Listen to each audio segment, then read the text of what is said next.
तर या ठिकाणी आपण क्वेश्चन नंबर 9 सॉल्व करणार आहे. तर क्वेश्चन नंबर 9 दिलेला आहे, a liquid drop having surface energy E. तर एक लिक्विड ड्रॉप आहे ज्याची सरफेस एनर्जी ई इतकी आहे. Is spread into 512 droplet. तर तो स्प्रेड होतो आहे आणि त्याचे 512 ड्रॉपलेट्स तयार होत आहे of same size. The final surface energy of the droplets is. तर आपल्याला फायनल सरफेस एनर्जी या ठिकाणी फाईंड करायचं आहे. तर हा क्वेश्चन 2016ला या ठिकाणी आलेला होता आणि याचे 4 ऑप्शन. त्यापैकी पहिलं ऑप्शन आहे ए 2E, बी ऑप्शन 4E, सी ऑप्शन आहे 8E आणि लास्ट ऑप्शन डी 12E. तर या 4 ऑप्शनपैकी आपलं नेमकं आन्सर कोणतं असेल तर या ठिकाणी आपण चेक करू आणि मग बघू. चला तर बघूया. तर या क्वेश्चनमध्ये आपल्याला एक लिक्विड ड्रॉप दिलेला आहे ज्याचं सरफेस एनर्जी ई इतकी दिलेली आहे. तर लिक्विड ड्रॉप दिलेला आहे, सरफेस एनर्जी जर घेतला तर सरफेस एनर्जीचा जो फॉर्म्युला आहे तो काय तर T into surface area. Okay. आणि बी ड्रॉप जर घेतला त्याचा सरफेस एरिया किती असेल तर 4πr². याला आपण फर्स्ट इक्वेशन या ठिकाणी कन्सिडर करू शकतो. ठीक आहे. तर एक लिक्विड ड्रॉप आहे त्याचा सरफेस एनर्जी ई इतकी दिलेली आहे. Spread into 512 droplets of same size. तर यन दिलेलं आहे तुम्हाला किती 512 ड्रॉपलेट्स दिलेले आहे तुम्हाला.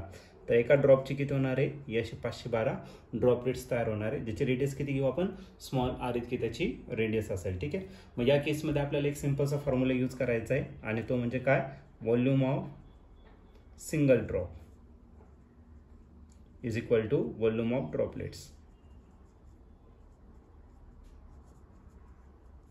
हा फॉर्म्युला आपण या ठिकाणी यूज करू शकतो. सिंगल ड्रॉप जर घेतला त्याचा व्हॉल्यूम किती असेल 4/3πr³ आणि सिंगल ड्रॉपलेट जर घेतलं तर एका ड्रॉपचं जे व्हॉल्यूम असेल ते किती असेल 4/3πr³. कोणता स्मॉल. असे किती एन ड्रॉपलेट्स आहेत. तर 4/3 काय आला कॅन्सल. म्हणजे कॅपिटल आर जो आहे तो किती असेल एन दिलेलं आहे तुम्हाला. एन दिलेलं आहे 512 इंटू स्मॉल r³. आता हे सर्व नंबर जर बघितलं तर सगळ्यांचं क्यूब रूट घेता येईल. तर कॅपिटल आरचा क्यूब रूट आरच राहील. 512 8चा क्यूब रूट आहे आणि स्मॉल आरचा क्यूब आहे त्याचा क्यूब रूट घेतला तर स्मॉल आर इतकाच राहील. ओके. तर एक काम करू आपण याला कॅपिटल आरमध्ये कन्वर्ट करू. मग 8 इकडे जो मल्टिप्लाय इकडे काय करा डिवाइड. मग small R is equal to capital R divided by काय असेल तर 8. हे झालं तुमचं सेकंड नंबरचं इक्वेशन. आता काय करायचं आपल्याला नंबर ऑफ ड्रॉपलेट्स जो आहे त्याची सरफेस एनर्जी किती असणार ते आपल्याला या ठिकाणी फाइंड करायचं. सरफेस एनर्जी सपोज आपण E1 ने रिप्रेझेंट केलं. सरफेस एनर्जीचा formula T into surface area. एका ड्रॉपचा सरफेस एरिया किती असेल 4πr². असे किती ड्रॉपलेट्स आहे एन आहे. तर एनने काय करावं लागेल आपल्याला मल्टिप्लाय. टी तसाच ठेवणार एनच्या जागी किती टाकणार 512. 4π पण मी तसाच ठेवणार आणि स्मॉल आर जो आहे तो किती आहे कॅपिटल आर डिवायडेड बाय 8 त्याचा काय आला स्क्वेअर. आता ही टर्म कुठून आली तर फ्रॉम इक्वेशन 2 वरून. ठीक आहे. तर आपण याला फ्रॉम इक्वेशन 2 वरून घेतलेलं आहे. याला जर सिम्प्लिफाईड केलं तर 512 मी स्टार्टिंगला घेतो. त्यानंतर पुढे करायला टी इंटू 4π. याचा जर स्क्वेअर केला तर r² आणि 8चा जर स्क्वेअर केला तर 8चा स्क्वेअर किती झाला 64. ओके. आता 64ने जर याला डिवायडेड केलं तर 64 8च्या टेबलमध्ये आहे.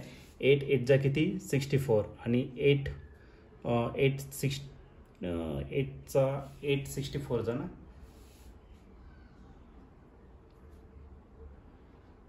ओके 64 आणि परत 8च्या टेबलमध्ये जर याला घेतलं तर 8 8चा किती होणार 64. म्हणजे राहिला 8 इंटू 4πt इंटू r². आता 4πtr² जे आहे तर फ्रॉम इक्वेशन जर घेतलं तर टी 4πr² म्हणजेच आपला काय असतो ई.